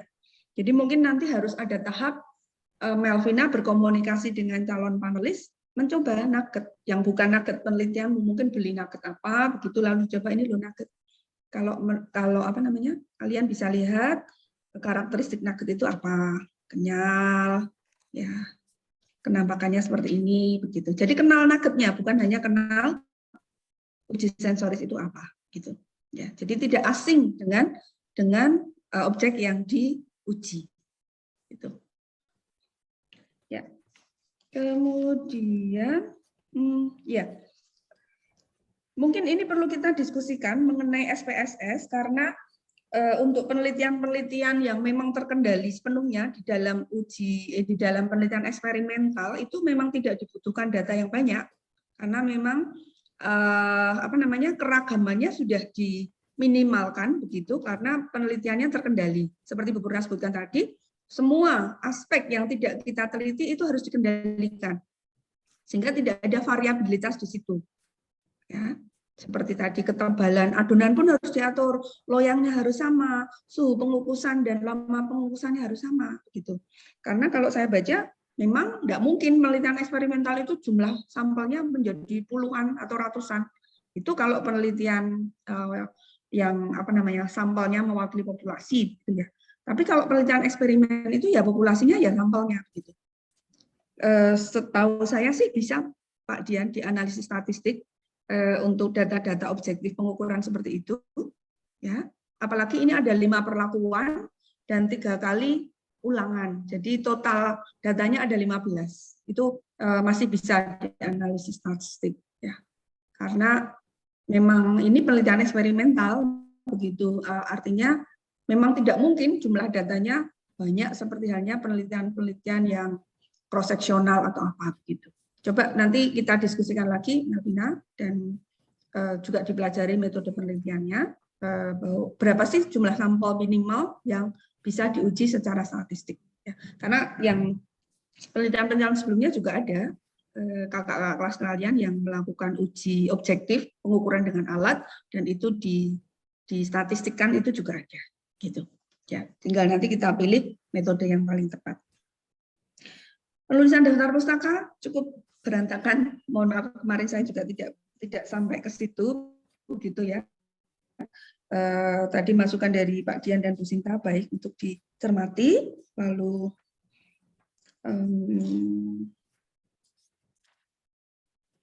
ya satu pertanyaan Mel, kalau kamu sudah membaca beberapa pustaka mengenai penelitian sejenis, kira-kira bagian terberat mana yang nanti harus kamu lalui di dalam penelitian ini, sehingga mungkin perlu persiapan lebih matang.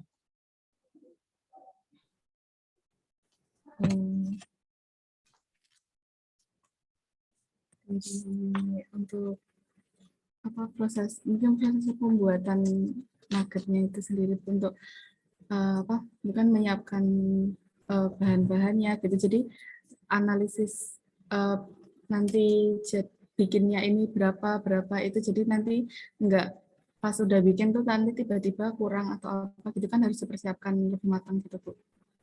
Seperti itu. Kemudian untuk pengujian juga terkait dana juga harus dipersiapkan seperti itu. Sudah kamu perhitungkan sungguh kira-kira Ya, Pak.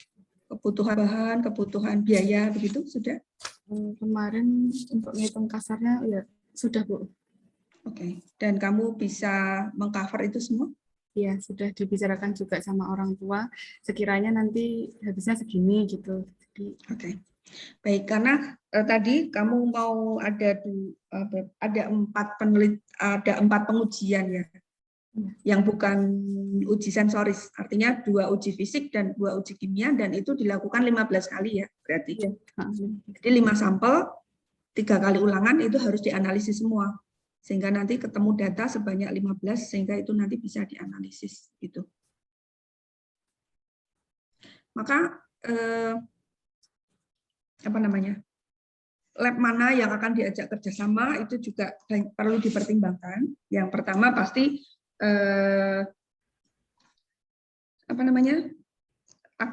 akuntabilitas. Lab itu bisa dipercaya begitu. Lab itu bisa dipercaya. Artinya lab itu pun harus melakukan proses akreditasi atau kalau sertifikasi. Apa Pak? Sertifikasi gitu kayak semacam sertifikasi. Ya, sertifikasi. Karena untuk lab-lab perguruan tinggi seperti ya UGM atau perguruan tinggi lain yang memang sudah bisa dipercaya begitu, pasti ada kalibrasi alat, ada apa begitu.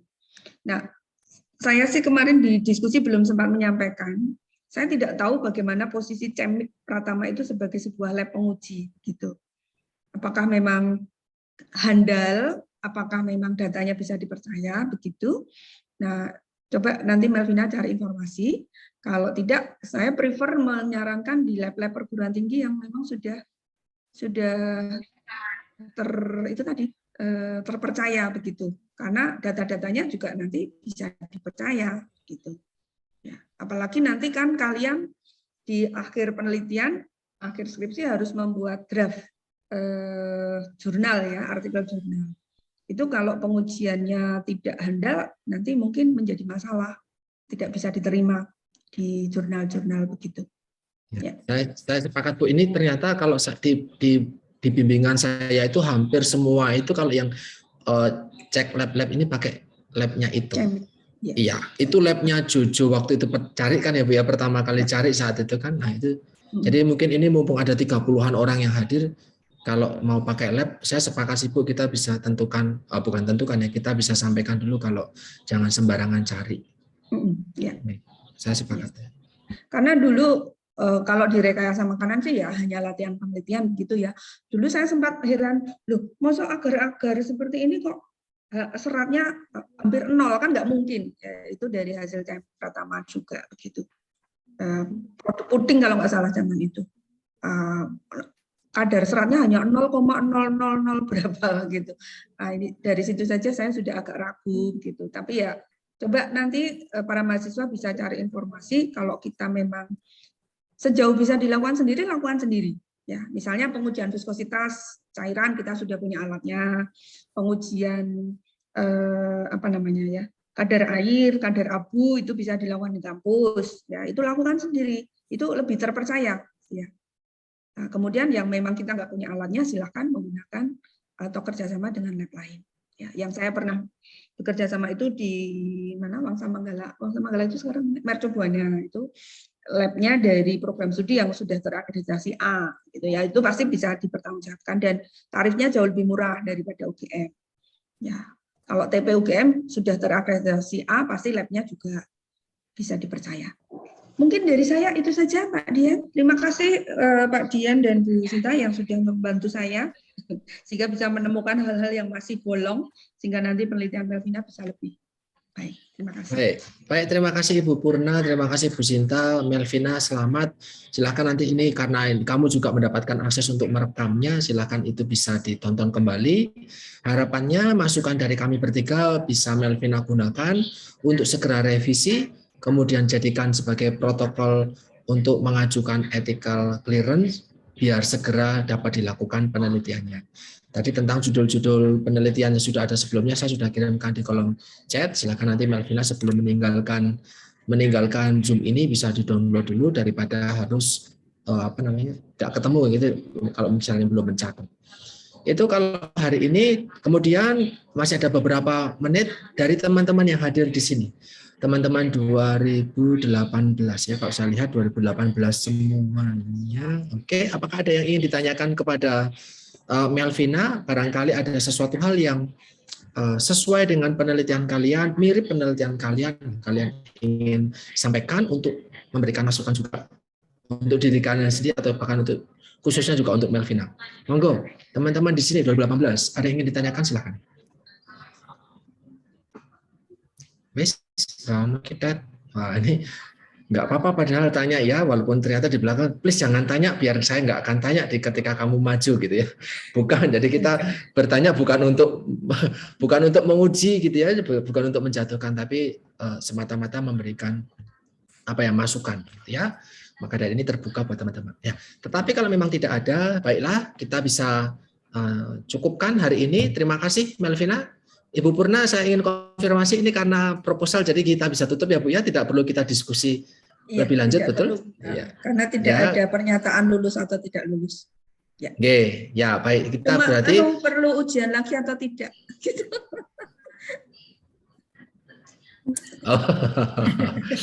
Oke, baik. Nah, ini bisa kita putuskan langsung atau mboten ini Bu, berarti Bu?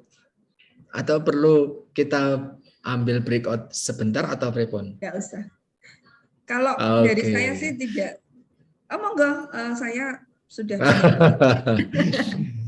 Ya, kalau tadi saya sempat melihat, saya bukan berusaha mencari celahnya di mana, tetapi dari searching singkat saya ternyata memang belum ada bahkan mungkin ya, sepanjang saya mencari beberapa keyword saya belum ada menemukan tentang penelitian yang kombinasinya ini gitu. Kombinasinya ini. Jadi silakan Melvina bisa teruskan, tetapi apakah akan mengambil lebih lanjut 9 variabel tadi, apakah itu akan tetap dilanjutkan atau tidak? Variabel yang lain itu monggo nanti bisa didiskusikan lebih lanjut sama pembimbing.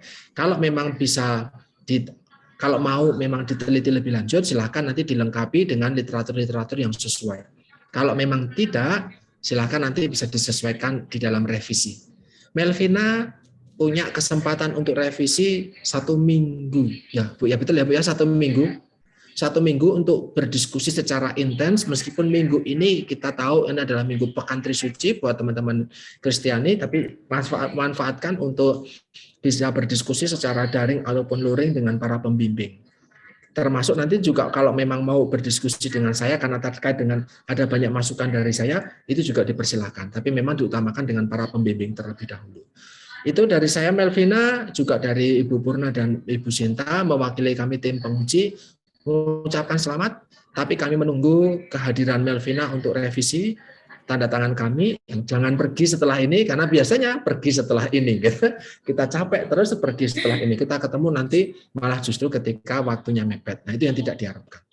Matur nuwun buat Melvina, buat teman-teman semuanya, semoga ini pembelajaran buat teman-teman sekalian, sehingga kalian tahu apa yang harus disampaikan, apa yang harus tertulis, apa yang harus dijawab juga dalam seminar-seminar selanjutnya.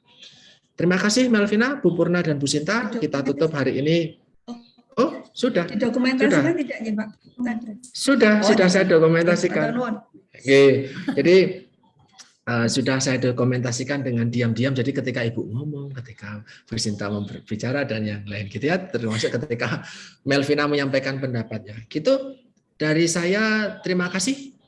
Saya tutup hari ini dengan ucapan terima kasih dan selamat menjalani prosedur selanjutnya untuk Melvina.